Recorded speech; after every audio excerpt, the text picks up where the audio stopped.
الرحمن الرحیم والظاهر ان التمثیلین من جملة التمثیلات المؤلفه. دی مثالونو کې دا تمثیل بیان شوی، دا تمثیل مؤلف دی او که تمثیل مفرد دی. تمثیل مؤلف څه ته وایي؟ چې د مجموعې نه یو کیفیت را منتزع شي او د هغې تشبیه ورکړی شي د بلې مجموعې د یو کیفیت منتزع سره. او تشبیه تمثیل مفرد دی ته وایي چې د مشبه په جانب کې مختلف مفردات دي او د مشبه به په جانب کې هم مفردات دي. د مشبهه د دې مفرداتو د یو تشبیه د مشبه به په طرف کې چې کوم مفردات دي یو سره ورکړي. اوس به پوه شئ د تشبیه مفرد مؤلف مثال لکه مثل الذین حملوا التوراة ثم لم يحملوها كمثل الحمار. مثال د هغې کسانو حملوا التوراة چې هغوی علم د تورات کړی دی، تعلیم د تورات هغوی ته ورکړل شوی دی علم، او بیا یې پې عمل نه دی کړی. کمثل الحمار یحمل اسپارا، په شان د مثال د خره دي یحمل اسپارا چې سامان د سفر یې بار کړی. پې پوه شوئ دلته تشبیه د حال د یهودیانو ورکړل شوی ده په جهل کې، سره د دې نه چې دوی سره د فایدې شی شته چې تورات دی. د حال د حمار سره په جهل کې، سره د دې نه چې د حمار سره هم د فایدې شی شته چې هغه کتابونه د حکمت دي. د حکمت کتابونه یو په خر باندې باري، نو حکمت خر ته پیدا اخیستی شي. نو دلته د یهودیانو نه یو حالت را منتزع شوی. تاسې په دې پوه شئ یو طرف ته یهودیان دي، یو کیفیت را منتزع شوی دی، د هغې سره تشبیه ورکړی. اوس پې پوه شئ او د تشبیه مفردي مثال لکه وما استوی الاعمی والبصیر ولا الظلمات ولا النور ولا الظل ولا الحرور. او عقاب د کفر څو څیزونه شو؟ 3 څیزونه. دلته د دې 3 څیزونو بېله بېله تشبیه جدا جدا ورکړل شوې ده. د مؤمن او د کافر تشبیه د اعمی او د بصیر سره ورکړل شوې ده. د مؤمن د بصیر سره او د کافر د اعمی سره. د ایمان او د کفر تشبیه د ظلمات او د نور سره. د ایمان تشبیه د نور سره هغه د ظلماتو سره. او د ثواب او د عقاب تشبیه د ظل او د حرور سره، د ګرمۍ او د سوري سره، د ثواب او د عقاب. اوس پې پوه شئ دې ته تشبیه مفرده وایي. دلته اوس په دې مثالونو کې مثل هم که مثل الذی استوقد نارا او که صیبین پې دې کې دا تمثیل مرکب دی او که دا تمثیل مفرد دی. تشبیه مرکبه ده که مفرده ده. نو دی وایي وظاهر دا دی چې تمثیلین د جملې د تمثیلاتو مؤلفو نه دی. وهو غدا دی ان تشبه کیفیت منتزعه، چې تشبیه ورکړی شي یو کیفیت سره چې منتزع شوی دی د مجموعې نه تضامت اجزاو چې مشابه وي اجزا د هغې وتلاصقت سره نښتې وي حتی صارت شیئا واحدا، تر دې چې یو شی ترې جوړ شوی بې اخرا د بل شي سره مثلو چې هغه هم د دې په شانې چې اجزا یې سره نښتي. که قوله تعالی مثل الذین حملوا التوراة ثم لم یحملوها کمثل الحمار. مثال د دوی په شان د مثال د خر دی. فإنه تشبیه دې کې تشبیه د حال د یهودي د په جهل کې بما د هغه څه سره معلوم چې د دوی سره دي من التورات بحال الحمار د حال د حمار سره په جهلي په جهل کې بما په هغه څه یحملو چې د بار کړي دي من اسپار الحکمت د حکمت کتابونه. والغرض منهما غرض د دې دواړو نه د دې دواړو مثالونو نه چې تشبیه مؤلفه شي، نو د دې دواړو مثالونو نه مقصد څه شی دی؟ تمثیل حال المنافقین، تمثیل د حال د منافقینو دی په حیرانتیا او سختۍ کې بما په هغه څه یکابدهو من طفئت ناره، د هغه څه سره یکابدهو چې دی سره برداشت شوی هغه څوک چې د هغه اور مړل شوی بعد ایقادها پس د بلولو د هغې نه فی ظلمتن په تیارې کې. دا فی ظلمتن د طفئت سره چې کوم دی تړل شوی دی متعلق دی. مړ شوی دا اور په تیاره کې پس د بلولو نه. نو دلته دوه څیزونه شو، یو منافق شو، دویم حیرانتیا او شدت شو. د دې نه یو حالت را منتزع شو، د هغې تشبیه د مستوقد سره ورکړی شوه چې اور یې مړ شوی په تیاره کې. نو مستوقد چې اور یې بل کړی دی او بیا مړ شوی دی، نو په حیرانتیا کې پرېوتی دی. دقه شان منافق هم په حیرانتیا کې پرېوتی. د یو شي د یو شي سره تشبیه نه ده، بلکې د کیفیت منتزعه تشبیه ده د کیفیت منتزعه سره. یا لکه دا قول د امرؤ القیس، دې تشبیه باندې خو پوه شئ چې تشبیه د مفرد ده د مفرد سره. یا دا قول د امرؤ القیس، کأن قلوب الطیر رطبا و یابسا، یو بعضې وچ دي. لدا وکرها پنیز د جالې د دی، د جالې سره العناب والخشف البالی،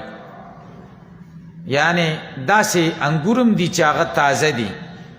او یا داسې چې هغه تازه دي، او داسې هم دي چې هغه وچ دي او زاړه دي. نو هلته دوه څیزونه ذکر شو، د مرغانو تازه زړونه او وچ زړونه، او ورسره په مقابله کې هم دوه څیزونه ذکر شو، تازه انګور او وچ انګور، یا تازه کجوري او وچ کجوري. دوه څیزونه ذکر شو. نو بیا به تشبیه د مفرد چې شي، نو په اول تمثیل کې به څنګه تشبیه مرکبه ذکر شي؟ بیا یشبه په الاول چې تشبیه به ورکړی شي په اول کې د ذواتو د منافقینو،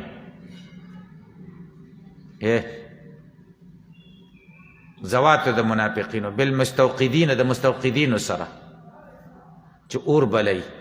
و اظهارهم الایمان، او د دوی د ایمان ښکاره کولو تشبیه ورکړی شي د استیقاد النار سره، د اور بلولو سره. بیله بیله تشبیه شوه. ومن تفعوا به من حقن الدماء، او هغه چې دوی پیدا اخیستې را په هغې باندې چې وینې محفوظ دي، و سلامت الاموال، مالونه بچ دي، اولاد و غیر ذالکه، د دې تشبیه به ورکړی شي بذات النار ما حول المستوقدین، چې اور بل شي رڼاو کې د مستوقدینو نه چاپیره. و زوال ذلک عنهم، او لرې کېدل د دې نه په قرب بیا اهلاکهم هلاکت ته نږدې شي. و افشاء حالهم، او د دوی حال ښکاره شي. و ابقائهم فی الخسار، دا او باقي شي په همیشه نقصان کې او عذاب سرمت همیشه کې. دې تشبیه ورکړل شوی بې اطفاء نارهم، په مړ کېدلو د اور د دوی، و الذهاب بنورهم، او په تللو د رڼا د دوی. په پس ثانیه په دویم مثال کې انفسهم، د دوی د نفسونو تشبیه ورکړې ده باصحاب السیب، د باران د خاوندانو سره. و ایمانهم، او دوی د ایمان تشبیه ورکړې ده المخالط بالکفر، چې ګډوډ شوی دی د کفر او د خداع سره، بسیب، د داسې باران سره، فیه ظلمات و رعد برق، من حیث د دې حیثیت نه انه و ان کان نافیا فی نفسی، دا باران کا اگر که فی نفسی ناپی دی، لکنه لما وجد فی هذه سوره، چې په دې صورت کې را دی عاد نفو ذره، نه پیسه شی شو ذره شو. و نفاقهم، او د منافقت د دوی تشبیه ورکړې ده حذرن عن نکایات المؤمنین، چې دوی ځانونه بچ کوي په هغې باندې د تکلیف د مؤمنان نه، چې مؤمنان راته تکلیف ونه رسوي. وما یترقون به من سواه من الکفره، او هغه څه چې دوی ته رسیږي د مؤمنانو نه، د غیرو خلکو نه چې هغه کافران دي، د هغې ضرر نه هم ځان ساتلی دی. بجال الاصابع فی الاذان، د دې تشبیه ورکړې ده د دې سره چې دوی ګوتې په غوږونو کې کیږي، من الصواعق، حذر الموت، د وجې د ویرې د مرګ نه، من حیث د دې حیثیت سره انه لا يرد من قدر الله تعالی شیئا، چې دا دوی په ګوتې په غوږونو کې کیدي، دا د خدای د تقدیر نه هیڅ شی نشي بدلولی. دې پر پوه شئ، او نه خلاصیږي نه بچ کیږي مما د هغه څه نه یرید بهم، چې الله تعالی د دوی باره کې څه اراده کړې ده، من المضار، د ضررونو. و تحیرهم، د دوی د حیرانتیا تشبیه ورکړې ده لشدت الامر و جهلهم، د شدت امر او حیرانتیا د دوی د شدت امر او د جهل د وجې نه، بما په هغه څه باندې یاتون و یذرون، چې څه ته راتګ کوي او څه پرېږدي. بانهم کلما صادفوا من البرق، چې کله دوی مخامخ شي د برېښنا سره خفقتن، د هغې په چمک کې انتهزوها، دا غنیمت وګڼي، فرصتن، دا فرصت غنیمت وګڼي، ما خوفې سره د ویرې د دې نه، چې ان یختف ابصارهم، چې خدای به په سرعت سره ویسي د دوی د سترګو، فخطو خطن یسیره، دوی قدمونه کړي دي لنډي لنډي قدمونه، ثم اذا خفیا چې کله بیا پټ شي و پتره لمعانه او سس شي چمک د هغې بقو متقیدینا دوی باقي پاتې شي بند لا حراک لهم خوځېدل دوی ته نه وقیل چاویل دی شبه الایمان والقرآن تشبیه د ایمان او د قرآن ورکړی دا او د نورو هغو څیزونو ما اوتي الانسان من المعاون التي چې انسان ته راوړل کیږي د هغو اسبابونه د هغې معونتونو نه هي سبب الحیات الابدیه چې د همیشه ژوند اسباب بالسیب د هغې تشبیه د باران سره ورکړې ده الذي به حیات الارض چې په هغې باندې د ځمکې ژوند دی لکه د بره نه چې څه فیصلې راځي د الله د طرفه په هغه د دوی د ایمانونو ژوند دی او ابدي ژوند دی ومرتبکت بها من الشبه او هغه چې را ګډوډېږي دوی ته د دې سره شبهې باطلونکي او پیش کېږي دوی ته دونه د دې د وړاندې من الاعتراضات مشکله بظلمات د دې تشبیه د چا سره ورکړې ده د ظلماتو سره وما فيها من الوعد هغه چې په دې کې وعد دی وعید دی بالرعد د دې تشبیه د چا سره ورکړې ده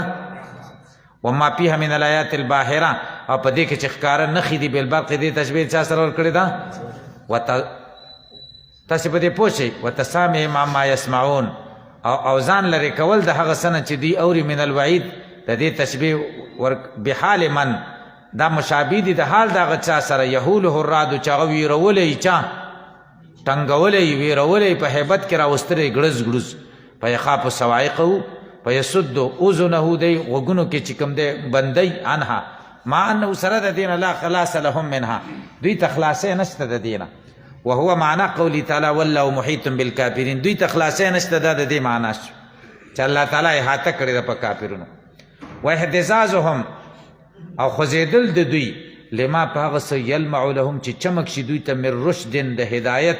یدرکونه چې دوی د هغې ادراک وکړي تاسې په دې پوه شئ